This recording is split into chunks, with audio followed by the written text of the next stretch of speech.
apapun perancangan, rakyat tetap dapat faedahnya.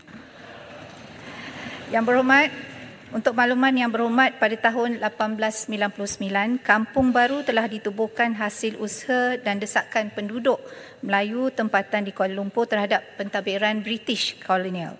Residen British Selangor bersetuju untuk cadangan penubuhan Kampung Melayu di Kuala Lumpur yang terletak di antara Sungai Kelang dan Jalan Batu iaitu Batu Road.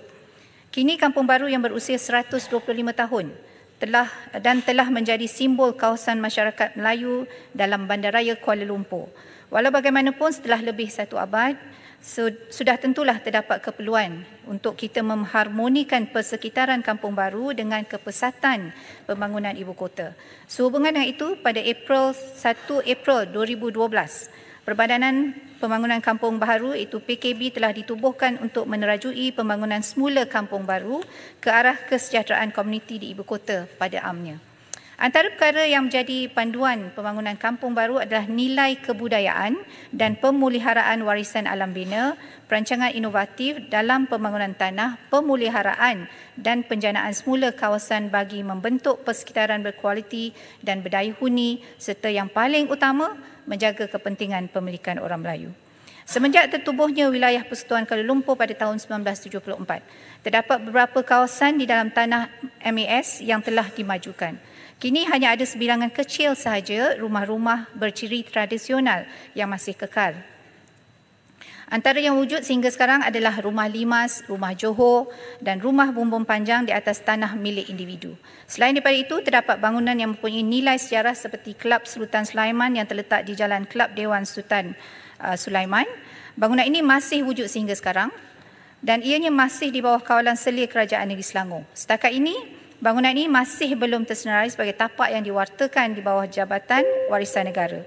PKB telah menyediakan Pelan Induk Pembangunan Kampung Baru 2040 PIPKB 2040 sebagai hala tuju perancangan dan pembangunan semula Kampung Baru untuk tempoh 20 tahun akan datang.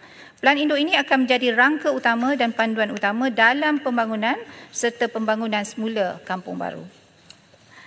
Hala tuju dasar untuk membangunkan semula Kampung Baru akan dikekalkan selaras dengan pelan induk sedia ada dan PKB akan memastikan hak dan kepentingan orang Melayu di Kampung Baru terpelihara.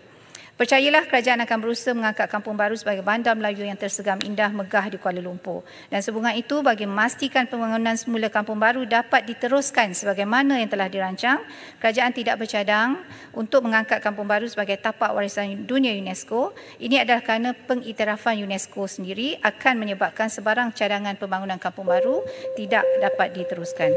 Tambahan pula, pengiktirafan warisan mempunyai 3 peringkat bermula daripada tapak warisan yang diberikan oleh Jabatan Warisan Negara, kemudian diikuti pula oleh warisan negara yang diberikan oleh Kementerian Pelancongan Seni dan Budaya atau MOTEK, dan kemudian barulah warisan dunia yang diberikan oleh UNESCO. Pengiktirafan warisan di ketiga-tiga peringkat ini mempunyai beberapa kriteria yang perlu dipenuhi dan setengahnya tidak dapat dipadankan dengan ciri-ciri semasa Kampung Baru sekarang. Terima kasih.